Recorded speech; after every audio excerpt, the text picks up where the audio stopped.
दीपअमावस्या आली की आपण घरातले सगळे दिवे, पंती आणि पूजेची भांडी स्वच्छ करून देवाची पूजा करतो. पण ही भांडी नेमकी कशाने स्वच्छ करायची, पितांबरी वापरायची की लिंबाने घासायची आणि दिव्याची पूजा कशी करायची, हे सगळं आज आपण आपल्या पद्धतीने अगदी सोप्या भाषेत पाहणार आहोत. चला तर मग लगेच सुरुवात करूया. नमस्कार, मी रसिका. रसूची रसोईमध्ये तुमचं सगळ्यांचं मनापासून स्वागत.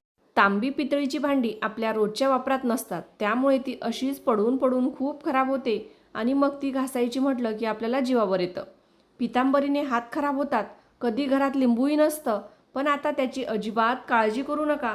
आज आपण अगदी 5 रुपयाच्या खर्चात ही खराब झालेली भांडी एकदम चकाचक करून घेणार आहोत.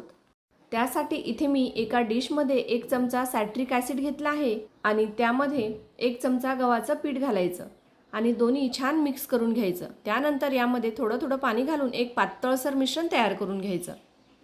आता बघा, हे मिश्रण भांड्यावर अगदी हलक्या हाताने फिरवलं तरी भांड्यावरची सगळी मळकटपणा निघून जातो आणि भांडी एकदम स्वच्छ दिसायला लागतात. पितांबरीने भांडी घासली की हाताला आग होते, हात काळे पडतात आणि हात खूप खराब दिसतात. पण या मिश्रणाने भांडी घासताना हाताला त्रास होत नाही आणि हात काळे सुद्धा होत नाहीत.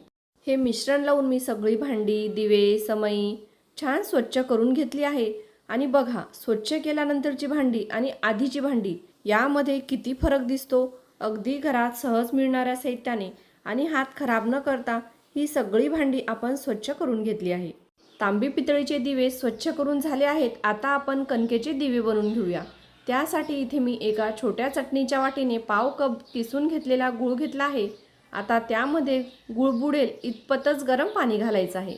चमच्याने थोडं मिक्स करून घ्यायचं आणि गूळ पूर्णपणे विरघळेपर्यंत काही सेकंद बाजूला ठेवायचं. आता पुढची तयारी करून घेऊया. त्यासाठी इथे मी एका भांड्यामध्ये एक छोटी चटणीची वाटी कणिक घेतली आहे. त्यामध्ये 2 चमचे रवा घालायचं, थोडंसं मीठ, 2 चमचे साजूक तूप आणि थोडीशी जायफळाची पूड घालायची आणि मिश्रण व्यवस्थित मिक्स करून घ्यायचं. आता यामध्ये आपण तयार करून ठेवलेलं गुळाचं पाणी घालायचं.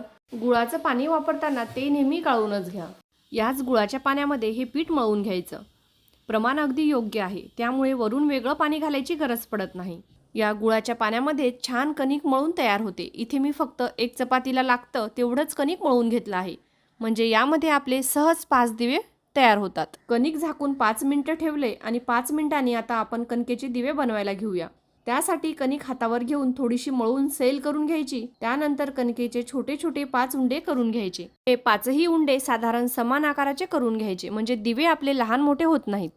त्यानंतर एक एक उंडा घ्यायचा आणि ताटामध्ये खाली ठेवून अंगठ्याच्या साहाय्याने हळूहळू दाबत जायचं. दाबताना मधोमध थोडीशी खोलगट जागा तयार करून घ्यायची आणि त्याला दिव्याचा आकार द्यायचा.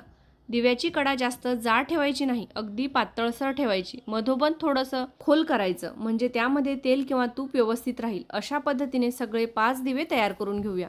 इथे आपले 5ही दिवे बनवून तयार झाले आहेत. बघा ना, किती सुंदर दिवे तयार झाले आहेत. कणिक जर खूप पातळ मळली तर दिव्याला व्यवस्थित आकार देता येत नाही. आता हे कणकेचे दिवे तुम्ही वाफूनही घेऊ शकता किंवा भाजूनही घेऊ शकता. बनवून घेतलेले दिवे मी इथे गॅसवर भाजून घेतले आहे. त्यामुळे बघा ना, हे दिवे आता थोडे कडक झाले आहेत. भाजल्यामुळे दिव्याचा आकार व्यवस्थित सेट झाला आहे, त्यामुळे नंतर त्याचा आकार बदलत नाही.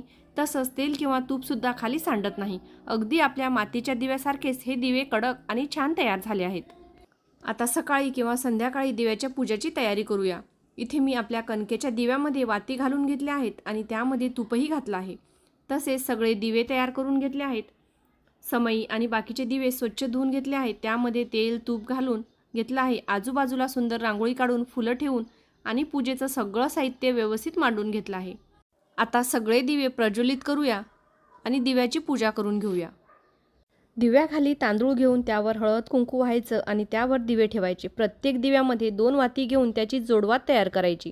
दिव्यामध्ये तेल किंवा तूप घालू शकता. दिव्याचं तोंड शक्यतो पूर्वेकडे ठेवावं. पश्चिम किंवा उत्तर दिशेलाही चालतं, मात्र या पूजेतील दिव्याचं तोंड दक्षिणेकडे ठेवू नये. सगळे दिवे प्रज्वलित केल्यानंतर प्रत्येक दिव्याला हळदी कुंकू, अक्षता, फूल, आघाड्याचं पान किंवा दुर्वा अर्पण करायचा. नंतर दूध साखरेचं नैवेद्य दाखवायचा. त्यानंतर मनोभावे नमस्कार करून दिव्याची आरती आणि दिव्याची नामावली म्हणायची. घरातील मुलामुलींचेही औक्षण करून हळद कुंकू, अक्षता आणि गोड पदार्थ देऊन त्याचा सन्मान करायचा. पूजा झाल्यानंतर हात जोडून क्षमा प्रार्थना करावी. माझ्या यशाशक्तीने आणि शुद्ध मनाने मी ही पूजा केली आहे. माझ्याकडून काही चूक झाली असल्यास मला क्षमा करावी. दुसऱ्या दिवशी उत्तर पूजा करून फूल आणि नैवेद्य बाजूला करावा. नैवेद्य प्रसाद म्हणून घ्यावा आणि दिवे स्वच्छ करून व्यवस्थित ठेवावे. दिव्याची आरती मी डिस्क्रिप्शनमध्ये दिली आहे.